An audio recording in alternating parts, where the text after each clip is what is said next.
when the museum unveiled a sword older than the galaxy, the human smirked. Mine. The Grand Museum of Galactic Antiquities shimmered beneath the twin suns of Xylar Prime. Thousands gathered, scholars, dignitaries, alien aristocrats, and curious wanderers from across the cosmos.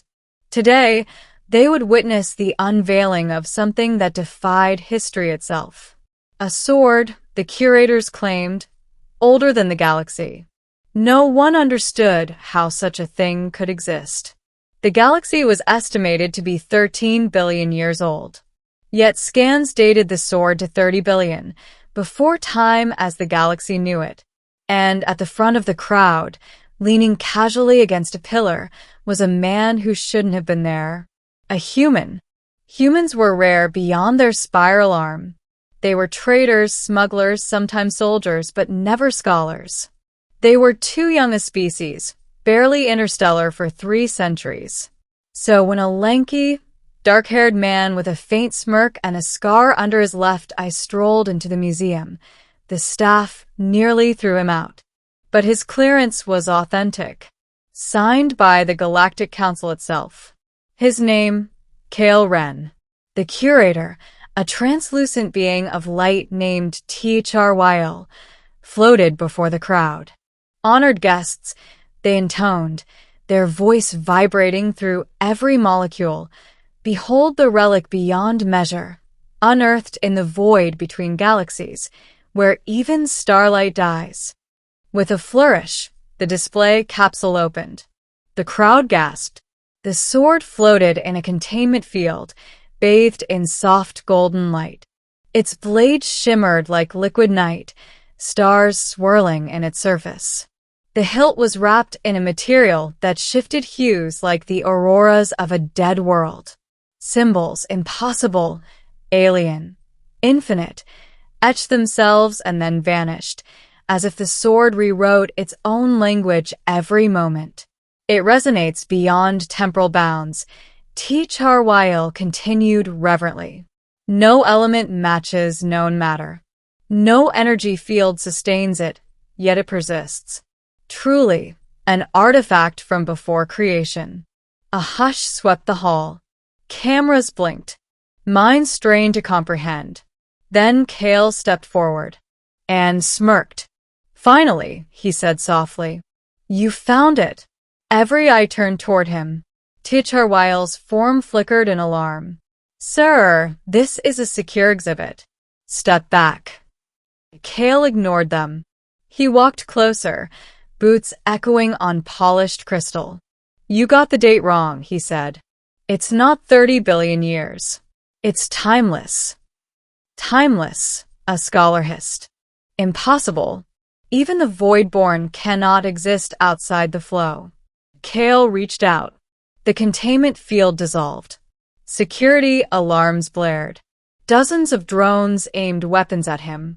But the sword drifted from its suspension and into his hand.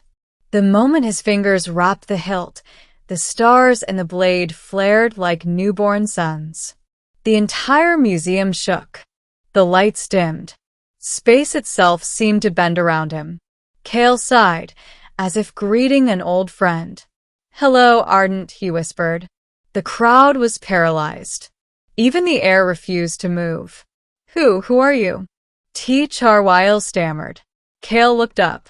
His eyes glowed faintly, reflecting distant galaxies. "I told you. Kale Ren. Human."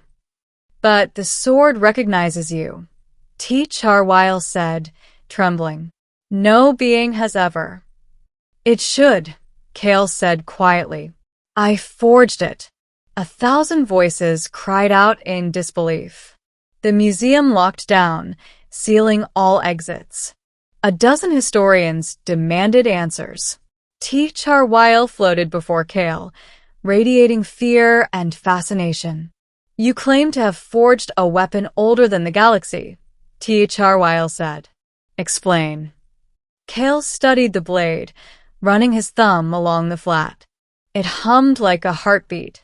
"I wasn't always human," he said finally. "At least, not in the way you mean." Whispers spread. Some laughed nervously. Others recorded everything. Kale continued. Long before this galaxy was born, before your kind, before mine, before the stars themselves, there were architects. Beings who shaped existence. Builders of frameworks, weavers of time. I was one of them. Or something close. He looked up, and for a heartbeat, the hull saw not a man, but a silhouette vast as a nebula, wreathed in creation's fire. I forged Arden to cut through the fabric of possibility, Kale said. To divide what could be from what must be. We used it to seed new universes. But I grew weary. He smiled faintly. So I fell. I gave up my power. Chose to live mortal lives, scattered across eons. To learn. To feel. He held up the sword. But Ardenshi never forgot me. Techerwile's light trembled. If your tale is true, why return now? Kale's smirk faded. Because something's coming. Something from before, even us. Something that wants to unmake everything. The void between universes has stirred. He looked around at the gathered species, the scholars, the curious minds. And I need allies. A scholar scoffed. You expect us to believe this myth? You, a human smuggler, claim to be an ancient god. Kale shrugged. Believe what you want, but the sky's about to break. Outside, thunder rumbled. Though Xyler Prime had no storms. The lights flickered again. Reality warped. A rift tore open in the air above the exhibit, black, twisting, rimmed with pale fire. The crowd screamed. Through it crawled a shape no mind could fully hold. Shadows within shadows, 1,000 eyes blinking in impossible directions. The Null Warden, Kale said grimly. They found me. The creature roared, a sound like collapsing stars. Its presence crushed the air, unraveling molecular bonds. Guards fired plasma bolts. They vanished into nothing. Kale stepped forward. Get them out, he commanded. Techerwile hesitated. You. Go. With a wave, Kale slashed Arden through the air. The blade sang. The rift trembled. The Null Warden lunged. Kale met it head-on. The clash shook the museum. Space cracked like glass. Time stuttered. Kale struck again, each swing igniting constellations in the blade's wake. The Warden countered, its tendrils tearing through dimensions, but Arden cleaved them apart, rewriting reality around every strike. Still hungry, old friend? Kale muttered. You should have stayed asleep. With a final swing, he drove Ardent into the Warden's core. The creature shrieked, imploding into a storm of shadows. The rift sealed behind it. Silence fell.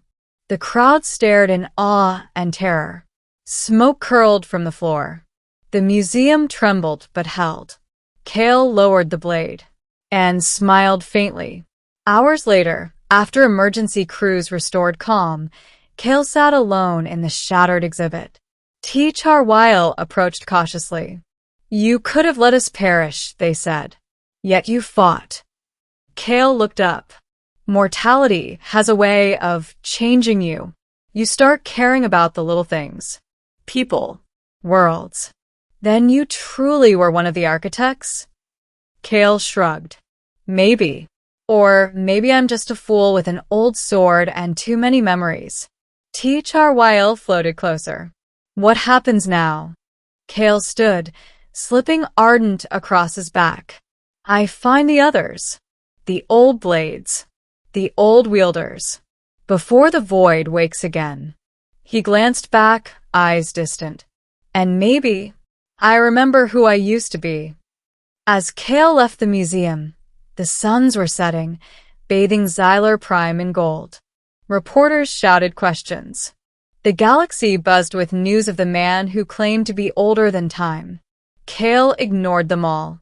He looked at the horizon, where the stars blinked faintly, watching. Arden hummed at his side, eager, alive. Yeah, Kale whispered. I missed you too.